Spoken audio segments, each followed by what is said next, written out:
Yes, sir. Yes, sir. Smith, would you please lead us in the flag?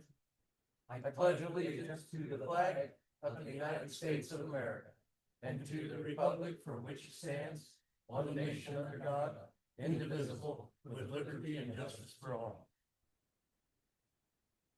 Councilor Hutchison is not present in the room, but she is online, I believe. Is that correct, Janet? Yes, I am. Sorry. All right.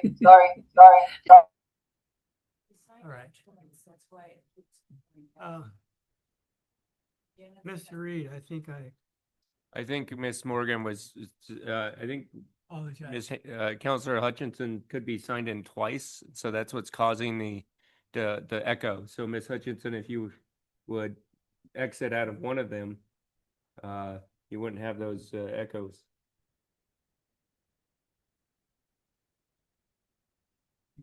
I don't know how to do that. Oh, perhaps Mr. Antrim may text you privately to let you know.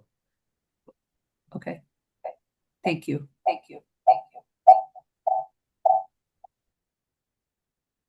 Ms. Reed. Yes, thank you, Counselor Uffelman. So on the first item of agenda is to appoint a mayor. As you all know, you declared a vacancy after the resignation of Mayor Beebe in, I believe it was late May. We had a long period in regards to where we were accepting applications. We were set tonight to do interviews. During the workshop, however, we only received one application, that being of Council President Uffelman.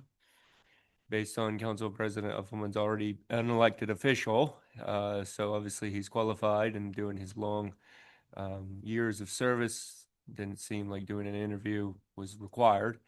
And so the council tonight, if they wish, can accept his appointment or appoint him to be the mayor. If the council does do that, then we will have a couple of other tasks to do tonight. The first task would be to nominate and appoint a council president. Since your current council president has been elevated to mayor, council presidents basically act as the mayor when the mayor is unavailable. So that is what Council President Uffelman is doing currently. The third part of your task, if you were to appoint Council Uffelman mayor, is to declare his council position vacant. And then we would move forward with the process to advertise for that vacancy, and then have interviews in probably 6 weeks or so. Do we need a motion to nominate Mr. Uffelman? But he's already nominated because he's applied. So you would do a motion to appoint Stephen Uffelman as mayor. So moved. Second. Been moved and seconded. Any questions or concerns? I'm sure you have many in your mind. Janet, do you have any questions or concerns? I do not, thank you. Well, then I guess we'll go for a vote. Councilor Hutchison, how do you vote? Aye. Councilor Sumner? Aye. Councilor Smith? Aye. Councilor Howard? Hey. Councilor Brummer, thank you, and I will vote aye as well. So we have, I guess I'm now mayor. Consequently. Yes, Mayor. And so your first item of business is to see if there's any nominations for council president. I will move to appoint Counselor Hutchinson, council president. So at this point, we're not looking for motions. We're looking for nominations, and then you all would vote. So, Counselor Hutchinson. okay, we have a nomination for Councilor Hutchinson. Are there any other nominations? All right. Now you can do your motion. Now you can close nomination. He asked if there's any other nominations. You want to nominate? Yes, sir. You want to move? I do. Move to Okay, close move. nominations. No, I mean move to. I will move to appoint Counselor Hutchinson as a council president. Second. And it's been moved and seconded. All in favor, say aye. Aye. Any opposed? I don't hear any comment from you, Counselor Hutchison. So I assume you are saying aye. Aye. Thank you. Congratulations, you are now council president. Thank you. And congratulations to you for mayor. Next, we have to declare a vacancy for my position that I vacated as on the council, which will expire in roughly 2.5 years. So, we could wait for an election, but I think it would be prudent to appoint someone and open that for the community and for people in the community to step forward to fill the vacancy and make an application to the city. And that would be through our city recorder. And so if we need to declare the vacancy first. So would anyone like to move to declare a vacancy? Yeah, I would move to declare a vacancy on the city council. Second. Okay. Any concerns or questions? All in favor of declaring the vacancy, say aye. Aye. Aye. Thank you. Any opposed? Vacancy is declared. And let's plan on, you say 6 weeks? Yeah, I mean, just looking at the schedule, I think a realistic timeline would be, because we have to post the application, we have to allow a time for folks to apply and also for us to be able to ensure that they are qualified or meet the qualifications. So my recommendation would be that we hold applications open until the close of business on September 2nd, that we do interviews on September 8th at a workshop. All right. Anyone have a problem with that schedule? By having, But I got a question. yeah, If there's a person's appointed, then do they still have to run again? Or is this appointment, it's good for the 2.5 years, so they good won't for be the on the term. election? it will be good for the 2.5 years. So they will be taking that position. I didn't know what council position number it was, or I would have announced it. Perhaps Miss Morgan knows it. Do you know what number? It was that large. Okay. So yeah, it would be it would be to the closeout Mayor Elfelman's term. Okay. I don't, And the only reason I asked that, because his term as mayor is out the first of the year, so That's that's right. what was kind of confusing, so. Right. So Mayor Elfelman will be serving for the rest of 2026. there you And then whoever's elected in the 2026 primary election would be our new mayor starting in 2027. We have a few other councilors up this year. They would be running, but that council position that's appointed would go forward. go. Makes sense. Thank you. I don't have my calendar in front of me. Can you tell me what day of the week September 8th is? It's a Tuesday. Tuesday. It's the second Tuesday of September. That's gonna be. Do we have a time for that workshop scheduled? 6 o'clock's gonna be about the earliest I could make that workshop happen. The workshops typically would be at 5:15. I mean, you could do interviews during your regular council session as well. It doesn't have to be a workshop. So if you all wanted to allow Mr. Howard to be part of that, if you wanted to just be part of the agenda of the 8th, that is allowed. Just wanted to make council aware that 5:15 is pretty conflicting with my work schedule. So. I'd be open to accommodating however necessary, however we need to do that for Councilman Howard. Yeah, we need to have a full council. Yeah, I would like to be there for that. I'll blame you. Makes good sense. Oh, yeah, we'll just make it part of the regular agenda and we don't need to have a workshop. Thank you. Makes sense. Thank you. Yeah. And thank you for bringing it up. Yeah. All right. That having been done, Mr. Forrester, are there any additions to the agenda? Yes, Mr. Mayor, we do have some agenda items to add. So with us tonight, as you can see, is Under Sheriff Elliott, along with Police Chief Wilson And soon we will see Matt Smith, our fire chief from Cook County Fire and Rescue, will be joining us. Currently, at this particular moment in time, he's at an update, fire meeting update, and getting the latest information, most current information. When Matt arrives, which I would expect to be about 6:20, then Mayor, you can work him into the agenda accordingly. The three of these gentlemen will be giving us an update on what's going on with the fire and how they're responding. Thank you. I have one quick question for you. Yes, sir. Do I need to be sworn in as mayor? I believe you do. Yeah. Do we have that, Lisa? You.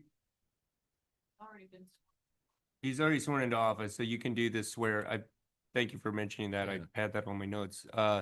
You can be sworn in afterwards. You're already, as our mayors of Prineville, or just city councilors that run meetings. No offense. So since based upon that, you're still acting as that counselor under your oath. So we can do it after the meeting. Thank you. Man, you're harsh. You're harsh. In certain cities, mayors are different. They don't have voting powers, right? They only block ties. Go get it. Lisa, do you need it whenever it's convenient? Just get it for the end of the month. Yeah. Yeah. Okay. However. But in the interim, this is an opportunity for visitors' appearances and requests. Don't forget the consent agenda, Steve. Yeah. Yeah. Did we forget the consent agenda? Oh, you're Yeah. right. I asked you about. Yeah. We did. Consent agenda. The agenda's been circulated as there. I'll move to approve the consent agenda as provided. Second. Thank you. I'm making too many marks on my agenda.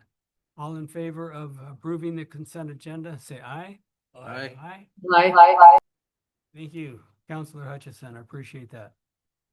Okay, any objections? Motion is approved. Now, visitors' appearances and requests. Would anyone like to speak to the council? Anyone online?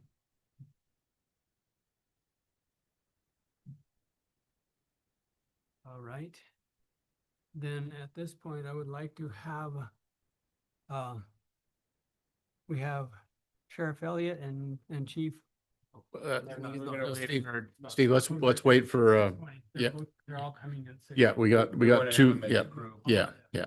Thank you. Yeah, just work them in when you see Matt. You're free to work them in. Yep. All right. I Yeah. appreciate it. Thank You betcha. I don't know of any council presentations. Are there any? Okay.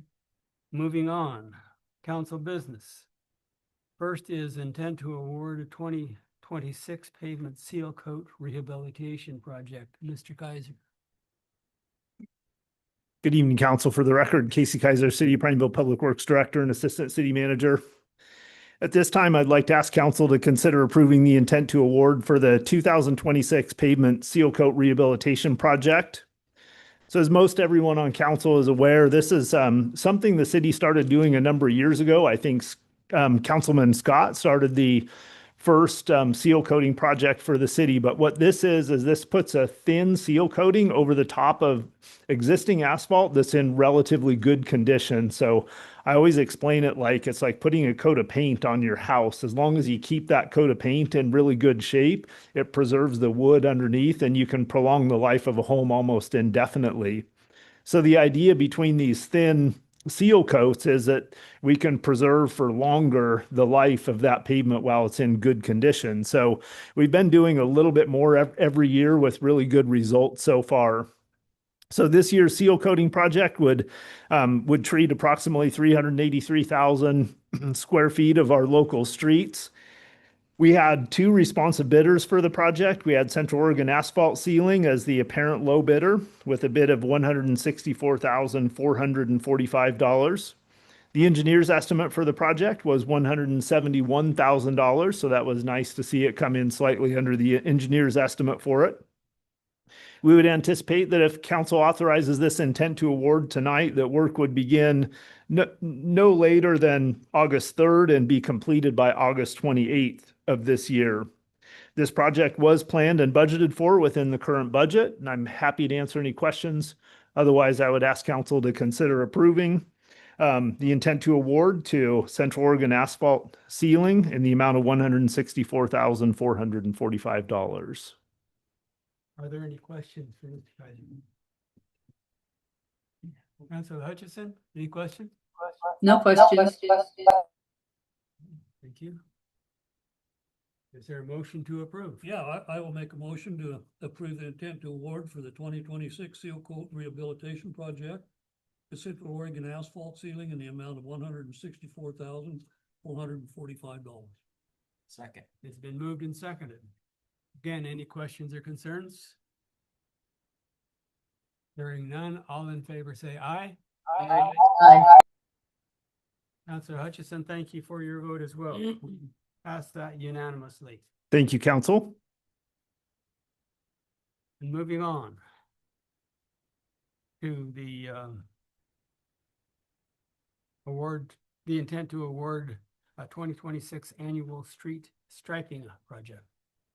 Good evening, council. Again, for the record, Casey Kaiser, City of Prineville Public Works Director and Assistant City Manager. At this time, I would just ask council to consider approving the intent to award for our 2026 street striping project. So again, council's pretty familiar with this. This is something that we typically do every year. So this is a refresh of all of the street striping throughout the city. So our guys drive all the streets and they estimate how much of it needs to be replaced, and we put a project out to bid. This year, we had one responsive bidder for the project, and that was Specialized Pavement Markings Incorporated, and they had a bid of $84,375. The engineer's estimated cost for the project was $87,596. So again, it came in slightly underneath the engineer's estimate. So nice work, Randy. And if council awards this or approves this intent to award tonight, the work would be anticipated to begin August 20th and be completed by September 3rd. So this is a pretty quick process, but they just go through and refresh all the street striping throughout the city. This project was planned and budgeted for within the current budget. So again, happy to answer any questions. If there are no questions, I would recommend that council approve the intent to award for the 2026 street striping project to Specialized Pavement Markings in the amount of $84,375. Questions?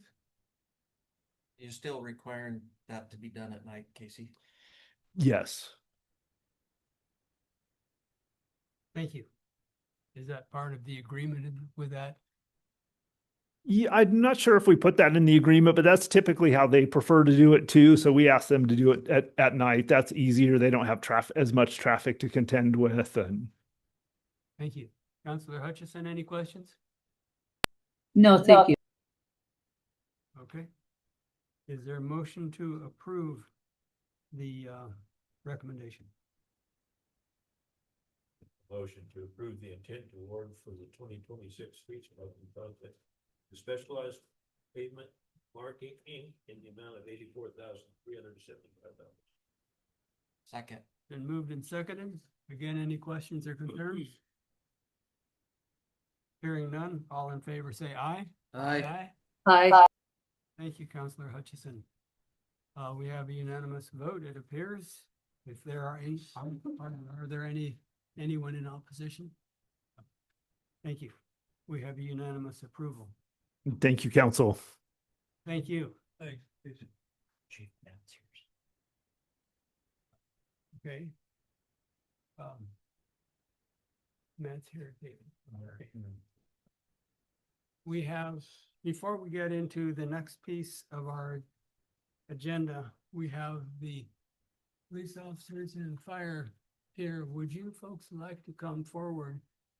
Sheriff Elliott, Chief Wayne, and Matt, Matt Smith, of course. Oh, there. I think Matt, Steve, let's let Matt start off if that's okay.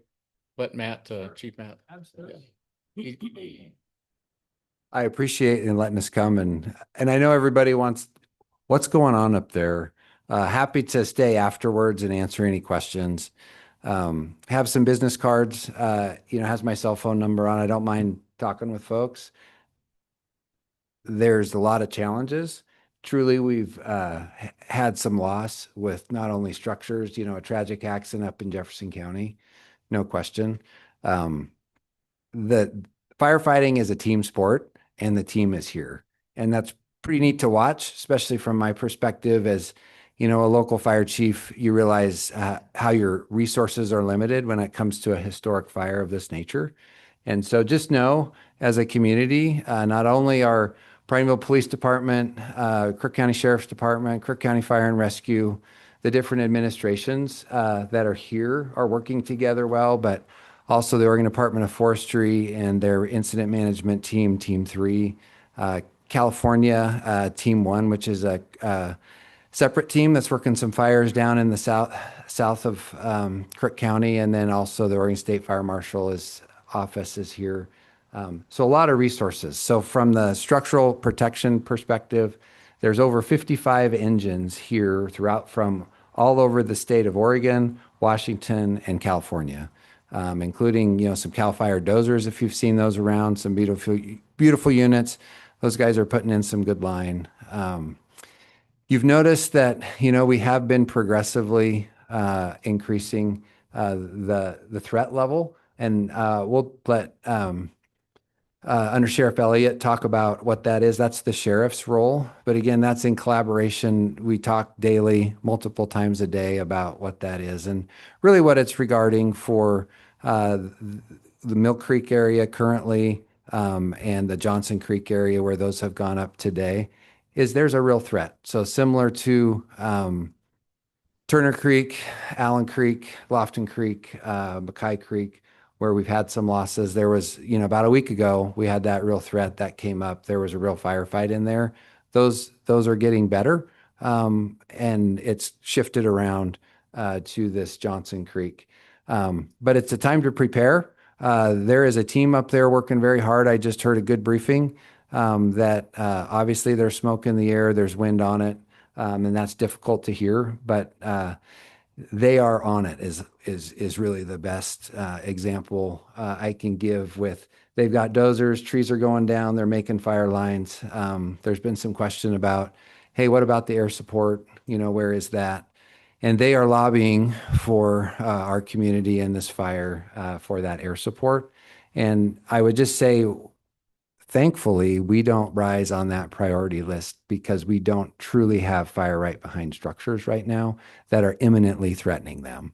If that were the case, you would see that air support move over. There are a few helicopters working, but that said, those jets that come in and lay the retardant, there's a couple of aspects to it. Is the level of threat of that immediate threat to those primary residents, the ability, because of the smoke, to get in close enough so you can lay that retardant down, which just slows down the fire spread. And then that you're on that tiered list of there is that real threat. So there's a lot that goes into it, and thankfully we're not there yet today, but everybody's watching. They have an air attack that flies overhead that assesses the different fires in the area. And again, this is a historic type of a fire that's going on right now in our backyard. It's over 250,000 acres, the way they count fire acres, because multiple, so the row complex that started in Wheeler County has spread all the way and connected all the way through to what was called the Brewer Fire and now will be called part of the row complex. And this fire is now known as row complex West, because this is the Western Division. I understand that there's 3 incident management teams managing different aspects of it. So quite a machine. And like I said, I'm happy to stick around afterwards and answer people's questions. Under Sheriff Elliott can talk about, those evacuation levels and what that means.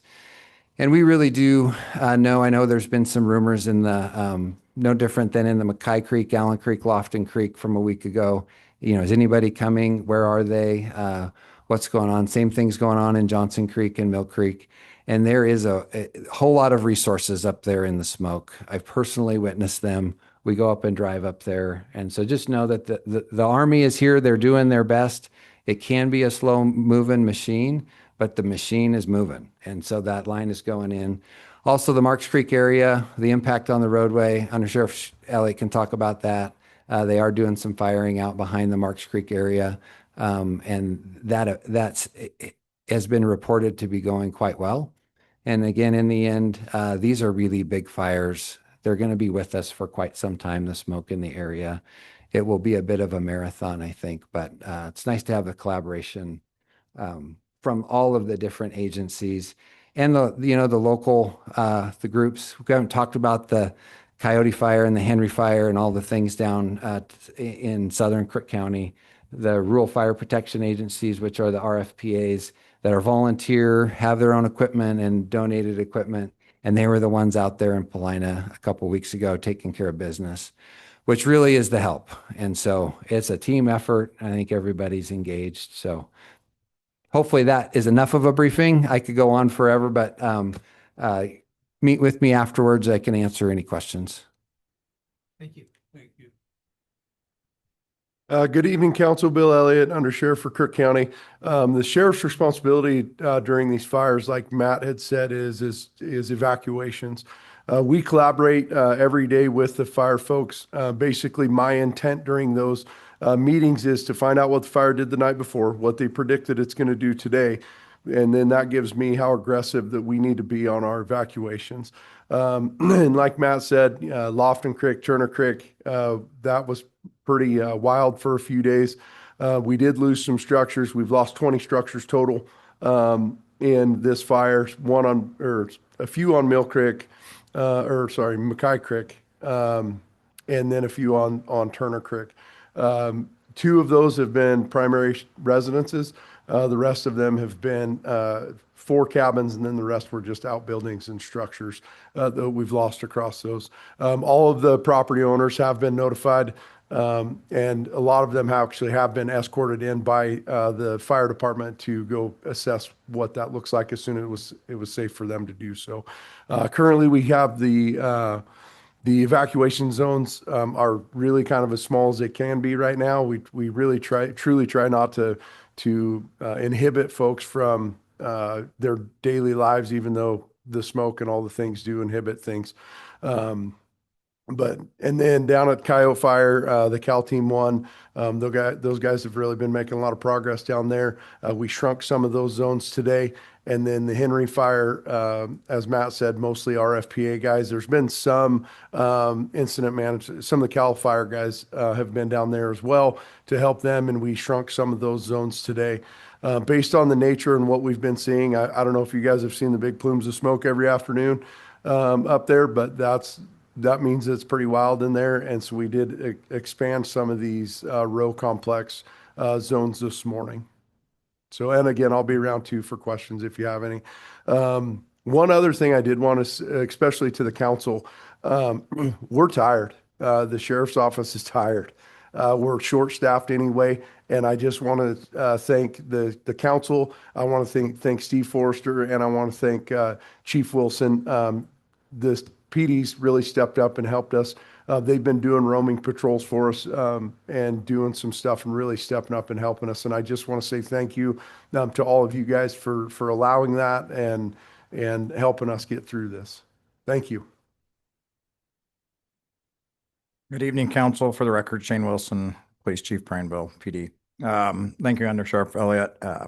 So what we're doing at the police department is doing our best to help our neighbors, our community. This is Crook County as a whole. As Chief Smith mentioned, this is a historic event. There's been several evacuations, as noted.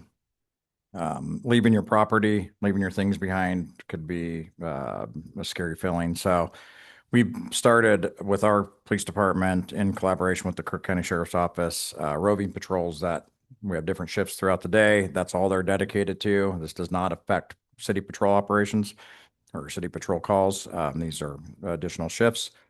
So you may hear of a police car up Mill Creek or way up Mackay or one of those type of places. They're checking on properties back and forth.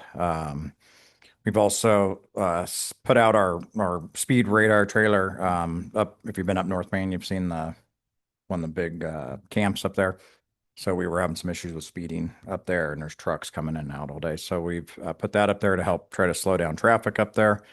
And as both have mentioned, there's meetings every day. We're probably in more group texts than we care to mention. Phones ring throughout the day, throughout the night. So we're just going to work as a team, and from the city side of things, we'll continue to support our neighbors and continue to support our community. Happy to answer any questions. Council have any questions from the council? Thank you, council. Thank you all. Thank you. Thank you very much. Janet, any questions from you?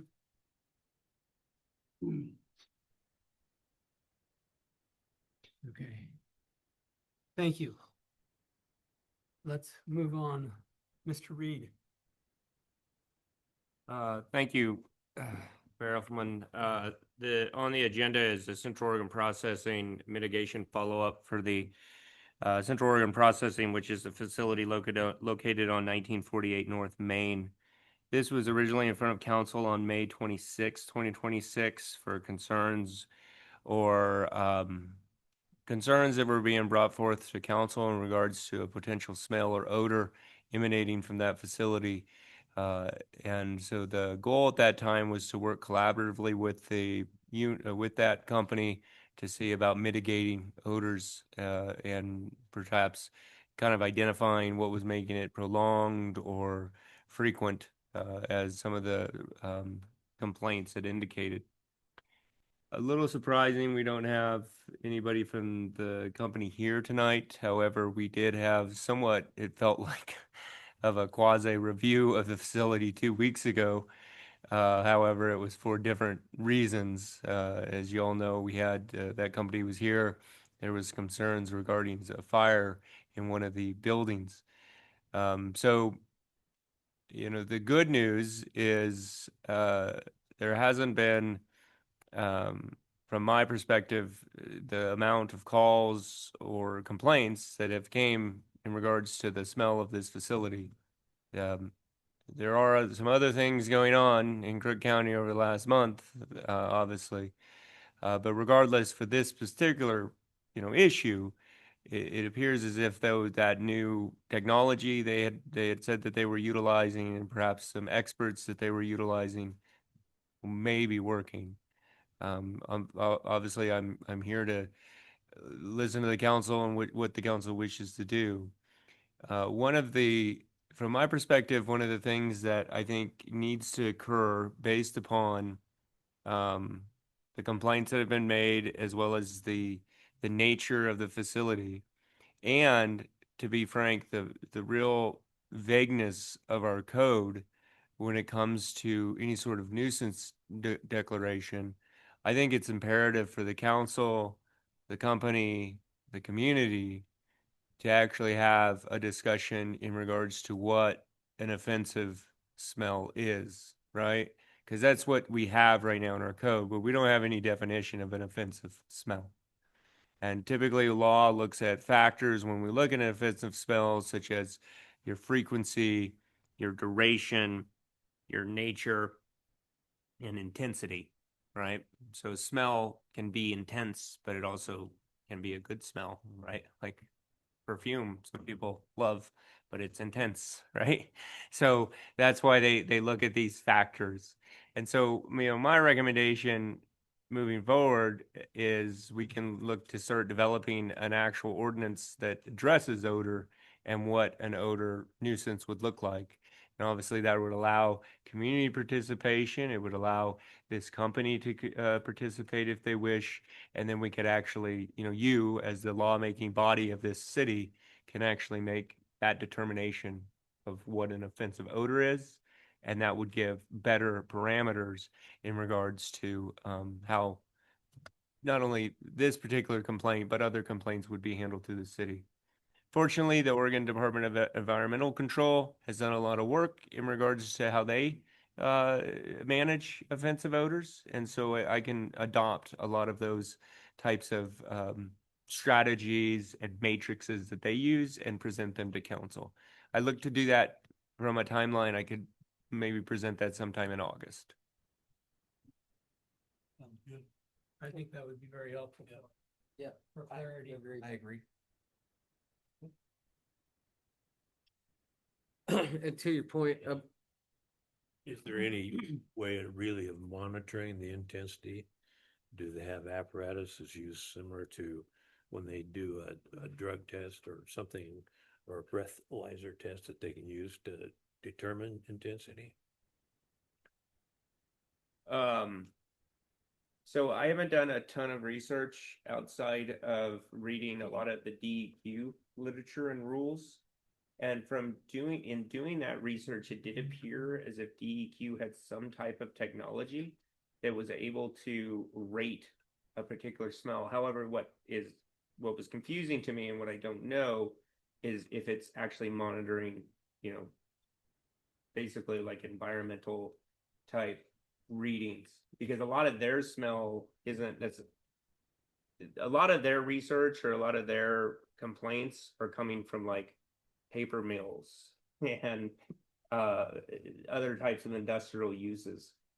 So I'm not completely sure if it would meet your question, but it's something that appears that there's some sort of technology for, based upon my reading. But again, I haven't done a thorough research of that technology. Mr. Howard, you have a question? yeah, no, more so a comment just for council's memory. During that time where they're mitigating their nuisance smell, there was a period of time where they were not operational due to their incident. So just so we'll remember that.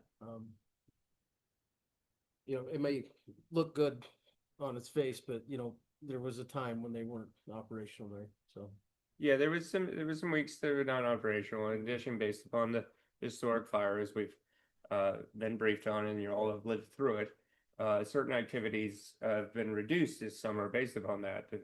In particular, your window being open. So that Right. in the past has been an issue with the residences near this facility, is because their windows are open, so that they now smell it more than they would in the winter. But for us to move forward with any type of action, really, we would rely on some type of an outline matrix that you were proposing to provide. Yeah, absolutely. So I think that's the right path forward for really all parties and the Yeah. community. Thank you. Mhm. Any other questions? Councilor Hutchison? She's lost her video and can't see us. He's muted. All right. She hung up one of her. No, she's there. connections She's and- on. Yeah. I think she's muted. Did you have any questions, Janet? You muted, I think.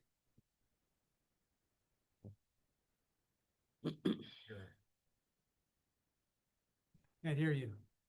She tried to cancel her second connection, but now she doesn't have her picture, the mute or unmute function. Oh. Wants to know what to do. All right. Thank you. So All right. Mayor, Yes. I'd like to just quickly kind of go to where you were asking your question on is there measurements, and I think some of us have had some experience with volatile organic compounds, which is in almost everything. It's in paint, it's in smoke, it's in chemicals, ethanol. Some of the items that they've talked about in play up at this operation would be subject to measurements through what I refer to as VOCs. And so DEQ does have the technology to measure that. And so in past experience, in my past lives, frequency can be how many complaints, frequency can be how many parts per liter, based on their measurements. And so there, to answer your question, yes, there is technology available. Whether they want to deploy it or whether you'd bring it in with a DEQ complaint or something like that for measurement and monitoring, I can't say. But so I want the council to understand there is that technology available. Thank you. Okay. Any other questions on this issue or concerns? All right, let's then move on to staff reports. Mr. Forrester. Thank you, Mayor. So starting out with public safety as usual, Shane and his team are reporting that the Crooked River Roundup horse races went good. We had a couple of DUI arrests, but all in all, it was pretty quiet, which is great. It was great crowds. Obviously, for those of you who don't know, I worked the races and have for many, many years. And it was a record night on Saturday night in terms of Shane, you were there. He was right below me. And so it was a very good meet, had some very strong numbers for Wednesday, typical Thursday. Friday was strong, and Saturday was a record. So real good horse races. Not very many incidences with the riders or the horses that we didn't expect. So moving right along, police will be going through their quarterly firearms training this summer. A couple of the older decommissioned police cars have been stripped down and will be going off to auction. So a few bucks coming back our way from the sale of those, hopefully. Dispatch, we did lose a call taker, which again, call takers are kind of the prerequisite for moving from call takers into dispatchers. So we did lose a call taker, and we've got the recruitment ad posted to fill that vacancy as soon as possible. Also, some of you might recall that Frontier Dispatch up in Condon covers a few different rural counties up there. Because of the wildfire encroachment into their community area, they've looked to Katie, Director Katie, and our team to prepare some backup opportunities in case they have to abandon their dispatch center in Condon, Oregon. I understand things are a little bit better up there now, but this was last week. It was touch and go for a couple of days. Moving on to Public Works, Casey and his team reporting that the AOSR number 2 well house is moving right along. Of course, you guys can see that right across from the airport if you're heading Redmond Way. We did have to pause on July 21st because of the hazardous smoke in the area. So the crews at Taylor Northwest ceased production there for a bit, but they're back at it. Also, we're prepping North Main Street ahead of North Main for the paving coming up. Again, we'll have to be accommodating some of the issues with the fires.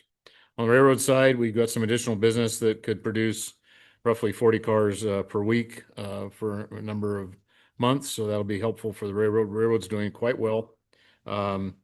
And we got some other additional shipments coming in for a project between Bend and Redmond. So all in all, very positive for the railroad. Looking good there. Meadow Lakes Golf, Zach's here tonight and reported that the smoke has caused a little bit of a slowdown on golf activity out there, but hopefully days will get better in the future. Airport fire activity at the airport has picked up significantly, obviously. So lots of sales going up there for fuel and landings and takeoffs. On the planning side, Josh has a planning commission meeting that reported was packed meeting with a lot of interest in the subdivision applications in the Iron Horse area. Current commercial development is starting to wrap up. As I understand it, all the applications went forward as expected. Information technology, our IT team has been busy moving dispatch equipment to the EOC, Emergency Operations Center, and watching the Grizzly Communication Tower closely with the wildfires that were encroaching. Again, that section of the fire has been in good shape here the last 2 or 3 days, so kind of moved towards the east a little bit. So Ochoco West and Grizzly proper up on top, and then the homes on this side seem to be in a better shape than they were, a few days ago. Finance, Lori's working on a quarterly report for an upcoming council meeting. Annual audit for fiscal year 2026 is scheduled to begin October and expected to be completed as usual by the end of December. Public relations, Sean Ray at Stingray Communications reporting that views are up an amazing 88% and engagement is up 139.3% over the last 60 days on our Facebook page. Some of that recent might be due to the fires and some of the things we're trying to communicate to the community through our Facebook and social media. We've started a very concentrated effort connecting Sean Ray with some of the public information officers that are working the fire and trying to get that information out as well. On the mayor and council side of the equation, wanted to again remind this council about the League of Oregon Cities Conference. Lisa's your key person there if you'd like to attend that. I know that we're going to have some of our staff, including myself, has been asked to do some presentations this year, surprisingly about data centers. So I would expect that we'll have a little bit more stronger attendance from staff than we've had in the past. On the economic development and strategic issues, Caroline has been serving on the LOC Finance, Taxation, and Economic Development Policy Committee, and reports that the committee's last meeting this year was on July 23rd. All of LOC's policy commitments have come up with their own upcoming legislative priorities, and as in previous years, those priorities will be distributed to you, the council, membership across the state, but here as well, to select their own priorities from the LOC list. So those will be coming out soon with a deadline to submit in September. So we'll be discussing those. Also, if you did not know, Caroline is also, I think we mentioned this last time, our local president of PEDCO, Prineville Economic Development. So lots of good representation there by the city staff. That concludes my report. Is there any questions? All right. Oh, yes. No. You commented about the ASR number 2. Is that, even though the structure, the housing is not built, is the well operational? It is not operational. Casey, do you want to address that? When that well will be up and going? Yeah, good evening, council. Again, for the record, Casey Kaiser, City Prineville Public Works Director, Assistant City Manager. Yeah, so we have had some delays in that project right now. As of today, Taylor Northwest has informed me that they're not anticipating full operational capacity of that, but until October, early October. So the good news is we have quite a bit of additional excess capacity in our system, so we don't have any water issues. The other good news is that we'll still be in time for our next injection cycle, which is the most critical purpose of that well, other than its backup for our existing ASR1 well. Does that answer your question? It does. Thank you. Of course. And I guess my comment to the rest of the council is, please, if you have any possibility of attending LOC this fall, please do. I think it would be very valuable to have the entire council. And you, Janet, please be sure and be there. Thank you. Okay.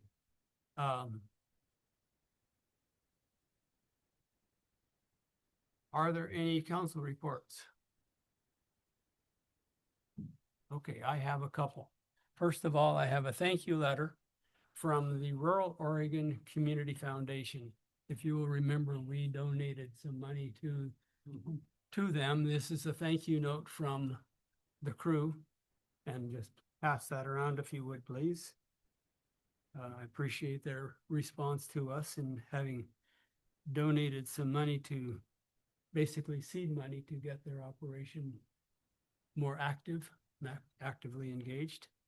The other two, first is that I attended the COCO meeting last Monday, a week ago yesterday, and that was the primary purpose of that session was to update the contract for their lobbyist, Doug Riggs and his company, because they are very active in Salem on behalf of Central Oregon cities in all matters, be it transportation, be it planning, be it whatever.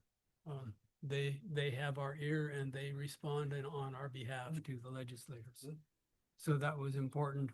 The other piece that was focused on that was the bylaws, and they are working on updating the bylaws they are functioning with. And we need to be an active and engaged component of COCO at their regular meetings. I do my best to go. I know Mr. Forrester attends when he can, but that's something that we need to keep on our radar screen. The other is I had the pleasure, I guess was the way to put it, of speaking to the Mid-Sea Symposium, which is an energy-focused group of people. There were over 250 energy specialists from 25 states, Central and Western Canada represented at that symposium. And I spoke on behalf of the city on the benefits of data centers, our data center in Prineville, and the meeting and benefits they provided for us in the last 15 years, and how our economy has thrived as a result of their presence. And the city coffers have been helped because of the franchise fees in particular that we have received, though we still have not received property tax money yet, but we will be getting that in 2027. But anyway, that was the focus. And Steve, just wanted to let you know at that event out there that night, they announced that the city of Prineville had made a donation to that, so it was announced during the program that night. Good, good. I think they were dollars well spent to preserve the Western way of life. And that's what we are and where we are. Yeah. Mr. Forrester, before we have close with visitors' appearances request, do you have a swearing in? I do. Would we do that? Sure.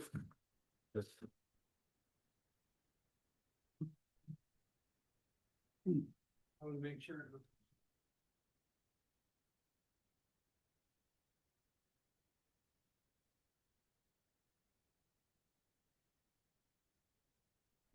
Raise your right hand.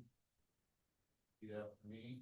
I state your name. I, Stephen Upton, Being first duly sworn, being first duly sworn, depose and say that I will uphold depose and say that I will uphold and defend the Constitution of the United States, defend the Constitution of the United States, Constitution of the State of Oregon, the Constitution of the State of Oregon, and the Charter of the City of Prineville, and the Charter of the City of Prineville, and will perform duties of mayor and will perform duties of mayor of the city of Prineville of Prineville to the best of my ability, so help me God. to the best of my ability, so help me God. Congratulations.